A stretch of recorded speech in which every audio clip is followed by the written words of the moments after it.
Hi, this is Zia, and this is Kamana, and welcome to Holistic Nomads TV, where ancient wisdom and modern science can help you to have more clarity and energy in your life. Hello, welcome to another Q&A with me, Zia and Kimana, and today's topic for the Q&A is about detox. So we already asked you guys who follow us on Instagram at Holistic Nomads, and we already collected questions and choose questions that we're going to answer today. So you ready for it? I'm ready. Because this is those format that you have 10 minutes maximum to answer. Oh, I don't know about that one. We'll try. So we will do it in 10 minutes. If it's not enough, then we will make another episode. So because there's so many questions that come into our Google form. Anyway, so you ready? I'm going to start what is that? Oh my god. Oh, timer. Ready? Timer. There you go. That's the word. Okay, first question. Hi, firstly I would like to say that I love all the info you have shared in here and the YouTube channel. Thanks a lot. You are very welcome. I'd love to know the detox for skin and the cause of it, because I've always had sensitive skin. A few months ago I suddenly got keratosis pilaris, is that the word? On my legs. Moreover, I wonder, this is the second question, if the detox will influence my baby, which is 8 months old, as I'm still breastfeeding. Thank you very much. This is from a lady with Instagram name Astarte. So, your answer. So, the answer's a big one. Yes, detox can affect your baby. It doesn't mean that you can't do the detox. So things to be aware of in relation to breastfeeding is first the ratio of dryness to moistness in the body. If there's a lot more Vata and the body is more tendency to deficiency, dryness, lack of resources, then you'll need to modify the detox and not do so much detox. It's a better time to nourish and build the baby. So take that as number one priority. Do we have enough resources to nourish and build the baby? Then we look at what we can introduce in that department. Bitter is one of the most detoxifying tastes of food, but bitter has a downward moving action inside the body and tends to draw and pull things out. So we don't want to use so much of the bitter taste without awareness and which person and how much dose. So the same taste that detoxifies is the same taste that would be contraindicated in pregnancy, and being aware of how much we can use before it's really pushing down and out in too much of a detoxifying, intense, possibly baby removal action. Then we look at the skin. So whenever we're detoxifying the skin, we really look at the lymphatic system, the fluids, and how the body is moving those fluids around the system. So we look at lymph and we look at blood. These are the two systems that feed and influence the skin so much. So how could we gently detoxify the skin and the lymph in a way that is not going to aggravate the baby? So the first one is just make sure that the lymph is moving a decent amount each day, that you're doing like calf raises. The calf is like the second heart that pumps the lymphatic throughout the body. So we're doing squats and calf raises, a little bit of exercise and movement is there. And then I'd start to look at fluids that could help to detoxify the lymph, but we're also nourishing. So the number one in that regard I could think of is a herb called Sariva, and you could boil that into 2 liters of water, 1 tablespoon boiled into 2 liters. Drink that as your liquid over the day. You can discard the herb, just the boiled water, and that's going to be great for the baby, great for when the baby comes out, encouraging good amount of breast milk, and it also helps the liver and detoxifies the lymph. If there wasn't the baby there, I'd go for something a bit more intense to detoxify the skin. I'd probably go Mangishta, specific lymphatic herb that detoxifies, but it can be drying. So I would regulate it and only use it with a practitioner's guidance while the baby's around, while breastfeeding. Great. Next question from someone named Marmaladen Boot. I love your channel and the content you constantly create. You are very welcome. I would like to know more about the right cleanse for Vata dominant people, since I tried several kinds of typical detox method and it left me depleted and ill. So detoxing for Vata is a really important point. It sort of brings up what we were just going through with the pregnancy, this ratio of not just dryness though, but now we go into light and cold and loss and separation. Many of the things that are encountered within a detox may aggravate Vata. So the best detox, we went into a whole episode on that, going into Ayurvedic detox and the measures they choose. That's the one I would be doing for a Vata individual, is an Ayurvedic style, Panchakarma style detox.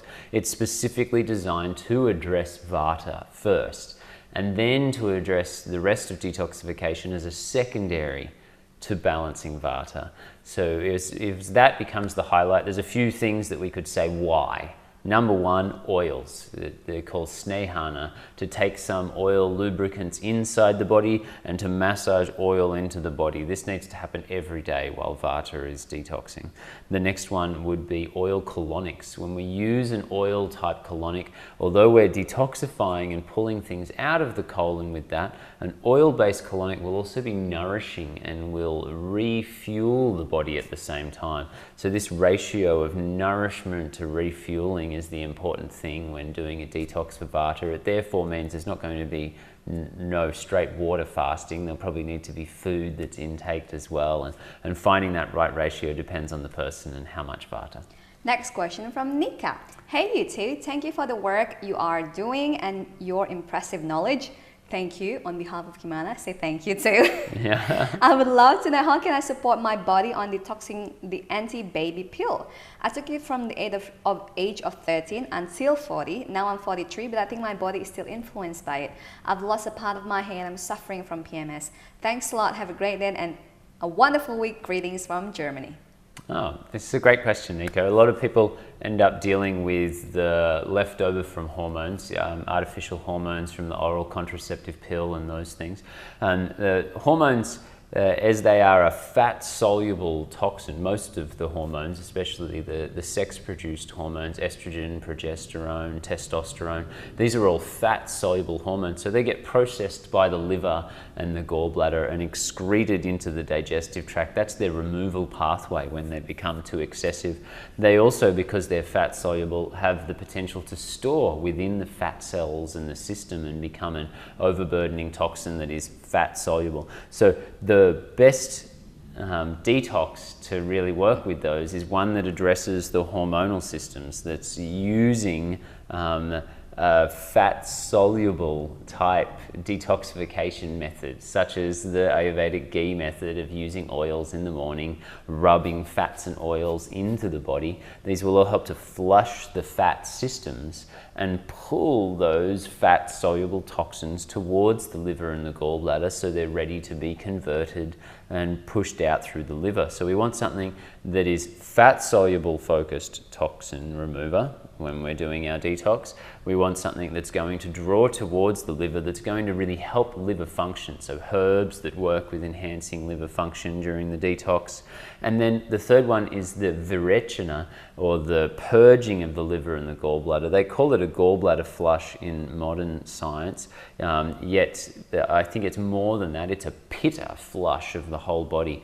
And hormones, many of the fat-soluble ones, are related to pitta inside the system. So we flush out that, we take something internally and we purge the liver and the gallbladder to really drain that system. So it would be that three-part approach. Fat-soluble toxins, use them and push them towards the liver and help the liver. And then third, once that's gone through, on day 4 or 5, you're probably flushing the liver and the gallbladder and the bowels. Next question from Wendy. Hi there, I have a question from a friend in regards to ghee intake during a normal diet and including during Panchakarma detox when having a gallbladder removed. How do you navigate around that in both stances? So, it's totally fine to do a detox even without a gallbladder. In fact, it's probably very beneficial just for those people as much as it is others. There's a few things to be aware of there. First one, if the surgery was recent, and we're probably saying within the last 2 years here being recent, then it's not the time to do the detox, especially at the purging type things where we may purge the liver and the gallbladder, or a detox that uses a lot of fat. Sure, you may be able to limit the diet and do that sort of a detox, but not a proper pulling the toxins to the liver and purging them out of the liver and the gallbladder. So you probably need to wait for 2 years until you feel that the digestive system has settled after the surgery. If it's been more than 2 years, then it's possible.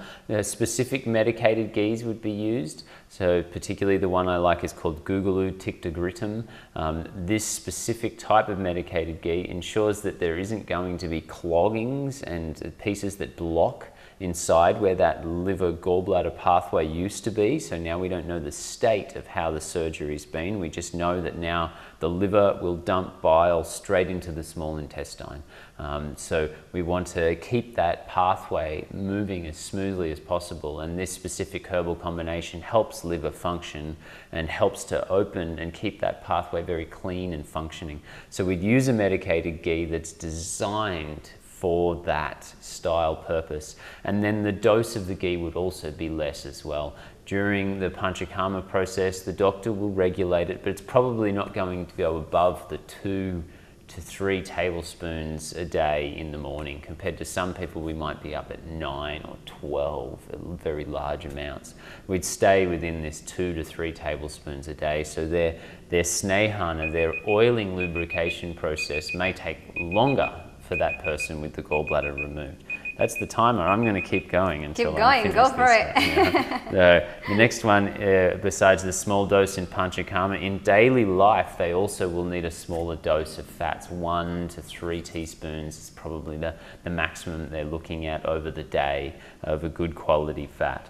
And if there was a lot more challenges with their gallbladder, I would also do the purge in a different way than I would with other people. I'd use a herbal medicine called avipatika, and that's what I would use to open up the liver and the gallbladder. It's more gentle than the very intense purges that we may use with some other people. That's the possibility of using it with someone's gallbladder removed. Great, you're doing really well, Kim. You're getting better each day. I'm getting better, am I? So if you'd like to learn more about the topic of detox, then we have a whole playlist about that. And then we will still going to answer your question in the next coming episode. We're still going to have this Q&A. We have lots of questions, so be patient for those who already submit the question. And also last week we already talked about Ayurvedic detox, which is also known as Panchakarma. We go into specific on what makes Ayurvedic detox different to any other type of detox. And especially we emphasize on the importance of not doing harm, as well as enhancing our own individual transformation system, or in Ayurveda we call it as Agni. Yeah. Anything else you would like to add? Great to share with you all. Look forward to sharing with you again soon. If you're interested to help others heal holistically, or just wishing to have more control in your own self-care, check out the programs I've created on Ayurvedic.com. We've brought together some of the world's best holistic healers, teaching people what I consider to be the 6 most important branches of health and healing. Really hope to see you there in the future so that you too can share this wisdom with the world. Namaste. Now, theory without practice is wasteful, because hearing leads to forgetting, teaching leads to remembering, and applying leads to mastering. That's why we will encourage you to leave a comment below and share one learning insight from this video. Also, if you like this video, make sure to like and subscribe so you will be the first to hear about our future educational videos. And for more resources on health and healing, check out our website holisticnomads.com. There you will find articles, quizzes on Ayurveda, loads of free downloads, and of course our future events and courses. Thank you so much for watching. We hope it's been beneficial for you. Hope to see you next week. Bye! Now, theory without practice. Stop looking!